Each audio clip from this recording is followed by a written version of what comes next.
नमस्कार दर्शकों, बहुत बहुत स्वागत है आपका। आप देख रहे हैं आपका पसंदीदा चैनल सुदर्शन न्यूज। रात के 9 बज चुके हैं। प्राइम टाइम शो जनमत लेकर हाजिर हूं मैं आपके साथ विकास ब्रजेश सक्सेना। आज क्या क्या बड़ी खबर होंगी सब आज दिखाने वाले हैं। आज बात होगी रामनवमी की, और रामनवमी को लेकर आज देश भर से जो तस्वीरें आई हैं वो अप्रत्यम हैं, विहंगम हैं। ऐसी दिव्य भव्य और नव्य तस्वीरें आज निकल कर आई हैं देश के अलग अलग कोनों से। आप यकीन करेंगे, आज कश्मीर के लाल चौक पर ऐसी भव्य शोभा यात्रा निकली है। वहां जहां एक समय तिरंगा नहीं लहराता था, आज वहां भगवा ध्वज लहराया है। संभल में आज शोभा यात्रा निकली ऐसी कि महिलाएं सड़कों पर उतरी, हिंदू महिलाएं, और तलवार से करतब भी किए हैं आज। लेकिन सवाल यह है कि बंगाल में आखिर ऐसी स्थितियां क्यों पैदा की गई कि सशर्तों के साथ रामनवमी जो है वो मनाई गई है, ये बड़ा सवाल है। उससे पहले शुरू करें, एक छोटी सी रिपोर्ट आपको दिखाते हैं और फिर आज विस्तार से अन्य मुद्दों पर करेंगे चर्चा। किस तरह से आज देश भर में रामनवमी मनाई गई, जगह जगह शोभा यात्राएं निकाली गई, किसी ने अपनी तरीके से सभी के परमेश्वर राम की रामनवमी मनाई। लेकिन अब बात होगी बिहार की, क्योंकि बिहार में चुनाव है। चुनाव से पहले सियासी तनाव है, और सियासी तनाव इस तरह बड़ा हुआ है कि पारा हाई हो रहा है। बिहार में वक्फ संशोधन बिल को लेकर सियासी घमासान मचा हुआ है। इस बिल को अब राष्ट्रपति जी की मंजूरी मिल चुकी है और यह कानून का रूप ले चुका है। लेकिन इस कानून को लेकर देश भर में मचे बवाल के बीच बिहार में भी सियासी हलचल तेज हो गई, जहां एक और कुछ मुस्लिम संगठनों के द्वारा इस कानून का विरोध किया गया। ये वही चुनावी राज्य बिहार में यह मुद्दा राजनीतिक बयानबाजी और उसका सबसे बड़ा कारण बन रहा है, क्योंकि आरजेडी के नेता तेजस्वी यादव, जो हमेशा विरोधी दलों पर निशाना साधते आए हैं, अब इस वक्फ कानून को लेकर अपने बयानों से बिहार की सियासत में भूचाल ला रहे हैं। तेजस्वी यादव ने इस कानून को लेकर अपनी कड़ी प्रतिक्रिया व्यक्त करते हुए कहा कि यदि उनकी सरकार बनी तो इस कानून को कूड़ेदान में फेंक दिया जाएगा। अब यह बयान राज्य की राजनीति में एक नए विवाद को जन्म दे रहा है। अब सवाल यह उठता है कि क्या वक्फ कानून सिर्फ एक राजनीतिक अस्तबल की सवारी बन चुका है? बिहार की सियासत में एक और मोड़ इस तब आया है जब बिहार बीजेपी के पूर्व के अध्यक्ष संजय जायसवाल ने तेजस्वी यादव के खिलाफ तल्ख बयान दिया। उनका कहना था कि तेजस्वी यादव खुद तो पढ़े लिखे नहीं हैं और ना ही पढ़ना चाहते हैं। वहीं डिप्टी सीएम जयंत सिन्हा ने कहा कि उन्हें सत्ता के लालच में चुपचाप कोई भी समझौता करने वाला नेता उनको बताया। इसके अलावा बिहार के राज्यपाल आरिफ मोहम्मद खान ने वक्फ कानून पर अपनी चिंता जाहिर करते हुए कहा कि राज्य में वक्फ संपत्तियां होने के बावजूद गरीब मुसलमानों के हितों में कोई काम नहीं हो रहा है। उन्होंने बिहार में महावीर मंदिर के द्वारा किए जा रहे कामों की सराहना भी की है। वहीं इस बयान के बारे में अगर आपको बताएं तो एक इस मुद्दे को तो तूल पकड़ ही रहा है। जिस तरह से यह बयान सामने आया है, तो आखिरकार क्या वक्फ कानून को लेकर बिहार में हो रही राजनीति का असली खेल सिर्फ पॉलिटिक्स है, जो जिस तरह से बयानबाजी की जा रही है? सवाल यह भी है कि क्या सिर्फ एक चुनावी हथियार है या वाकई मुस्लिम समाज के विकास का सवाल है? देखिए इस खास रिपोर्ट में।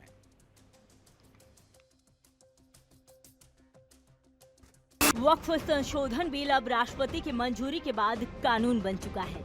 इस कानून को लेकर जहां देश में कुछ मुस्लिम संगठन विरोध कर रहे हैं और बयानबाजी कर रहे हैं, तो वहीं चुनावी राज्य बिहार में भी इसको लेकर जमकर राजनीति हो रही है। तेजस्वी यादव वक्फ बोर्ड के लेकर माहौल बनाने में जुट गए हैं और वक्फ कानून को लेकर राजनीतिक हलचल तेज हो गई है। बिहार में वक्फ को लेकर राजनीति हो रही है, हम ऐसा क्यों कह रहे हैं?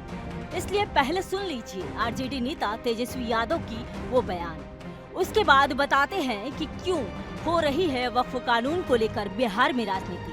सरकार बना करके इस कानून को कूड़ेदान में फेंकना, सरकार बना करके इस कानून को कूड़ेदान में फेंकना। तेजस्वी यादव की बात सुनकर आप उनके तेवर को समझ ही गए होंगे कि वो क्या कहना चाह रहे हैं।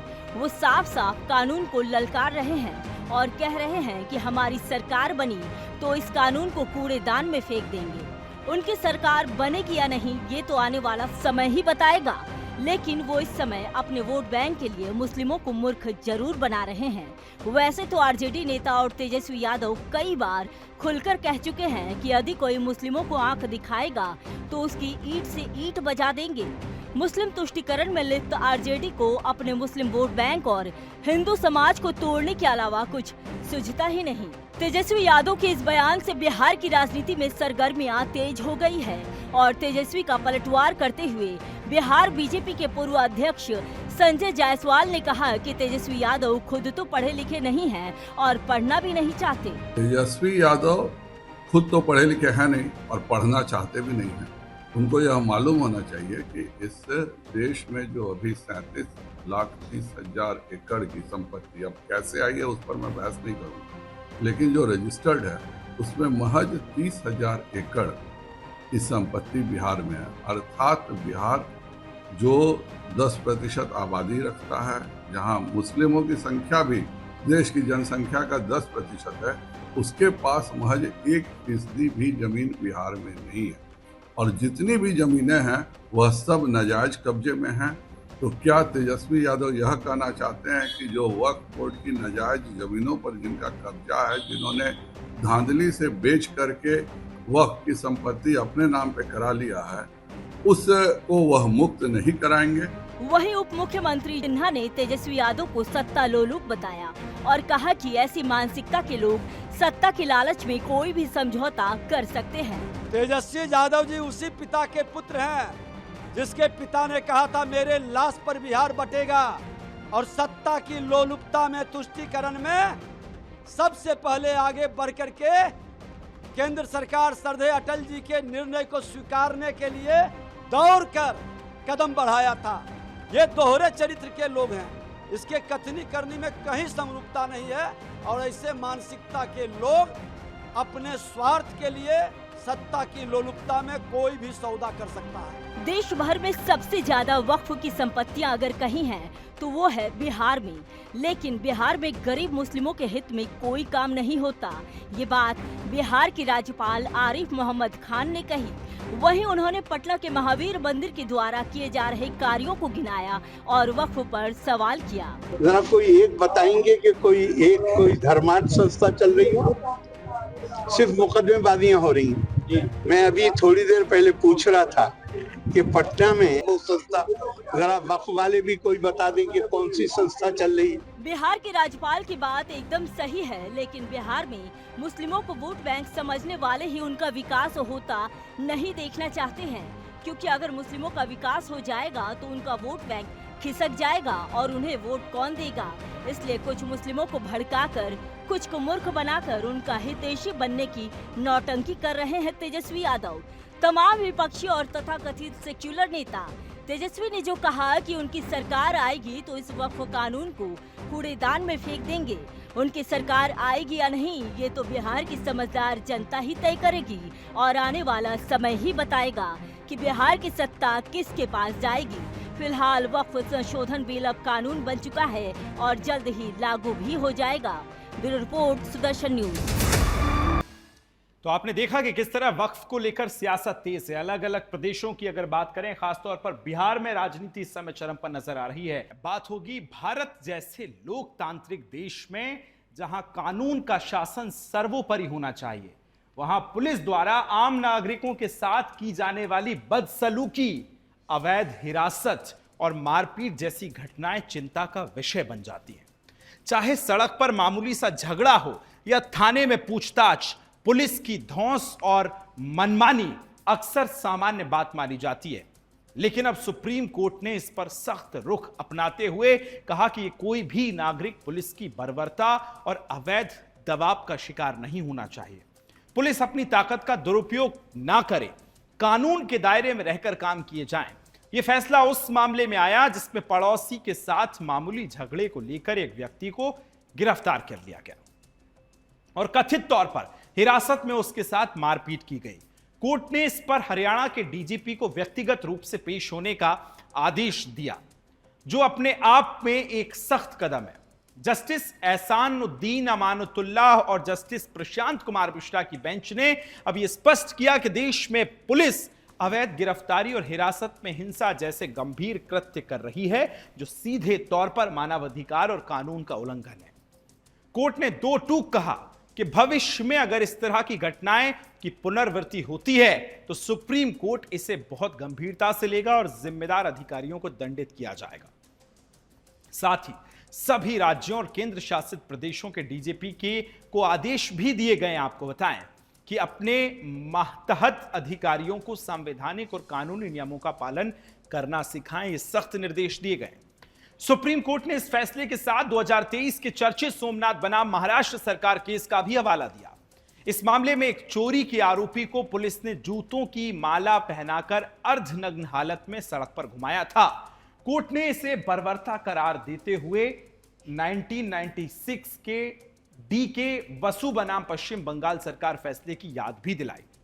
इस ऐतिहासिक फैसले में कोर्ट की गिरफ्तारी के दौरान व्यक्ति के मौलिक अधिकारों की रक्षा के लिए कई दिशा निर्देश दिए गए थे, जैसे गिरफ्तारी का कारण बताना, परिवार को सूचित करना, मेडिकल जांच कराना, 24 घंटे के भीतर मजिस्ट्रेट के सामने पेश करना, टॉर्चर से बचाव करना भी सुनिश्चित करना था। ये सारे नियम आज भी लागू हैं, लेकिन असल में इसका पालन बहुत कम होता है। सुप्रीम कोर्ट इस मामले में अरणेश कुमार बनाम बिहार सरकार केस के फैसले को भी दोहरा रहा है। इसमें कहा गया कि 7 साल से कम की सजा वाले मामलों में तुरंत गिरफ्तारी ना की जाए, पहले सीआरपीसी की धारा 41 के तहत नोटिस दिया जाए। आरोपी अगर पूछताछ में सहयोग कर रहा हो तो गिरफ्तारी की आवश्यकता नहीं होगी, गिरफ्तारी का कारण लिखित रूप से दर्ज किया जाए। इसका मकसद यह था कि पुलिस द्वारा की जाने वाली मनमानी गिरफ्तारी को रोका जा सके और नागरिक के अधिकारों की रक्षा की जा सके। सुप्रीम कोर्ट के ये फैसले सिर्फ पुलिस सुधार के लिए नहीं है, बल्कि आम नागरिकों के लिए एक चेतावनी और अधिकारों की गाइड बुक है, जिसमें पुलिस अगर आपकी गिरफ्तारी करती है तो एक व्यक्ति के पास भी कुछ अधिकार होने चाहिए, उसका भी विवरण है। गिरफ्तारी का कारण जानने का अधिकार, वकील से संपर्क करने का हक है, परिजनों को सुनिश्चित कराने का अधिकार है, हिरासत में मेडिकल जांच की मांग कर सकते हैं। 3rd डिग्री टॉर्चर की स्थिति में NHRC या कोर्ट में याचिका दायर की जा सकती है। इस बार जब पुलिस किसी को बेवजह गिरफ्तार करती है या मारपीट करती है तो कानून को ताक पर रखती है, तब सिर्फ एक व्यक्ति नहीं बल्कि और समय की मांग भी है कि अब वक्त आ गया है कि पुलिस अपने व्यवहार में बदलाव लाए, नागरिक भी अपने कानूनी अधिकारों को पहचाने, आवाज उठाएं, गलत के खिलाफ खड़े हों। कानून का राज कायम करना सिर्फ अदालतों की जिम्मेदारी नहीं, बल्कि हमारी और आपकी भी जिम्मेदारी है। बात होगी आर्य समाज के 150वें स्थापना दिवस की। इस अवसर पर दिल्ली के आज ताल कटोरा स्टेडियम में आर्य समाज द्वारा एक भव्य कार्यक्रम का आयोजन किया गया। इसमें केंद्रीय सभा दिल्ली राज्य और दिल्ली आर्य प्रतिनिधि सभा के द्वारा कार्यक्रम का आयोजन हुआ। इसमें 150 वर्षों के गौरवशाली इतिहास का उत्सव और महर्षि दयानंद सरस्वती जी के विचारों का प्रचार प्रसार भी करने के उद्देश्य से इस कार्यक्रम को किया गया। ये समारोह महर्षि दयानंद सरस्वती जी की 200वीं जयंती के उपलक्ष्य में समर्पित किया गया। कार्यक्रम का आयोजन प्रतिष्ठित आर्य समाज के सभी नेताओं द्वारा किया गया। यह आयोजन आर्य समाज की मानव सेवा की भावना को समर्पित किया गया, जिसमें वेद प्रचार, सामाजिक सुधार और धार्मिक चेतना जागृत करने की पहल की गई। महर्षि दयानंद सरस्वती द्वारा प्रतिपादित सत्य, धर्म और समाज सुधार की शिक्षाओं को बढ़ाने के लिए एक महत्वपूर्ण अवसर रहा। इस ऐतिहासिक क्षण का हिस्सा बनने के लिए समारोह में आर्य समाज प्रेमी, अनुयायी और हितधारकों के साथ साथ दिल्ली सीएम रेखा गुप्ता और डिप्टी सीएम परवेश वर्मा समेत कई गणमान्य नागरिक मौजूद रहे। ये समारोह न केवल आर्य समाज की विरासत का सम्मान करने का अवसर था, बल्कि भविष्य की दिशा तय करने में भी सहायक सिद्ध होगा।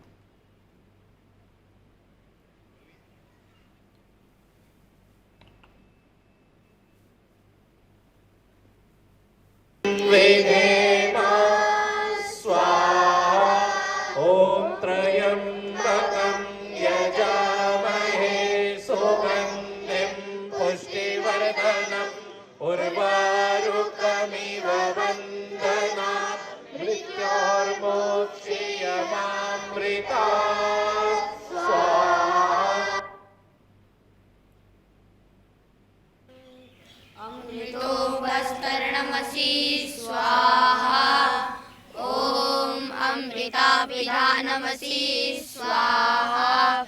ओम सत्यं यशः श्रीर्मयि श्रीश्रयतां स्वाहा। ओम वाङ्मास्येस्तु, ओम नसोर्मे प्राणोस्तु, ओम अक्ष्णोर्मे चक्षुरस्तु, ओम कर्णयोर्मे श्रोत्रमस्तु, ॐ बाहुर्मे बलमस्तु ॐ भूर्भुवस्सुः ओजोऽस्तु ॐ अरिष्टानि मे अङ्गानि तनुस्तन्वा मे सह सन्तु।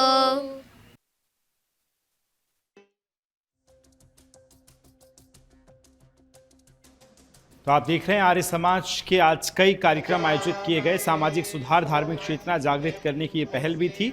इस दौरान समाज की विरासत का सम्मान करने का अवसर भी ये था और बड़े अनुष्ठान भी आज किए गए हैं।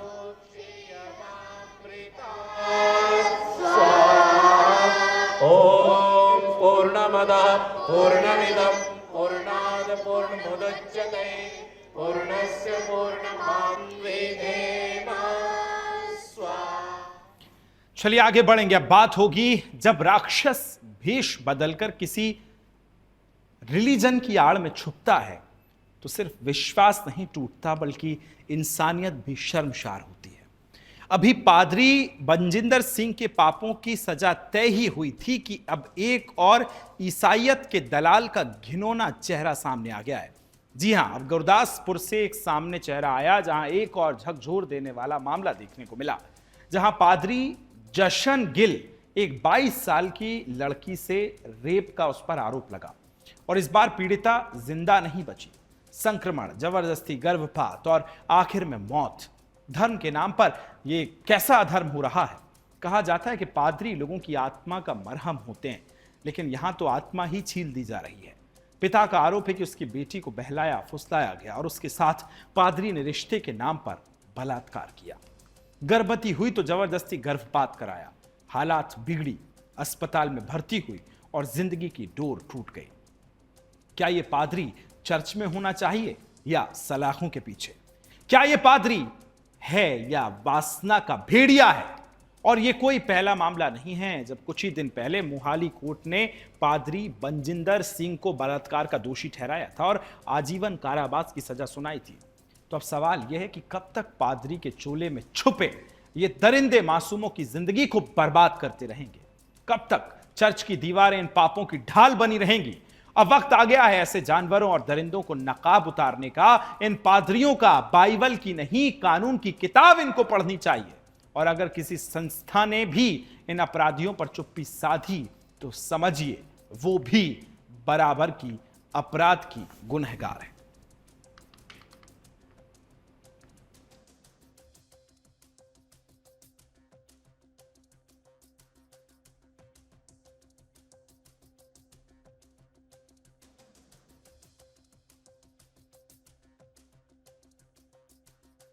और इसी के साथ आज फिलहाल जनमत में आज के लिए इतना ही। कल फिर हाजिर होंगे ठीक रात 9 बजे जनमत में कुछ देश के बड़े मुद्दों को लेकर। तब तक मुझे और मेरी पूरी टीम को दीजिए इजाजत और देखते रहिए सुदर्शन न्यूज।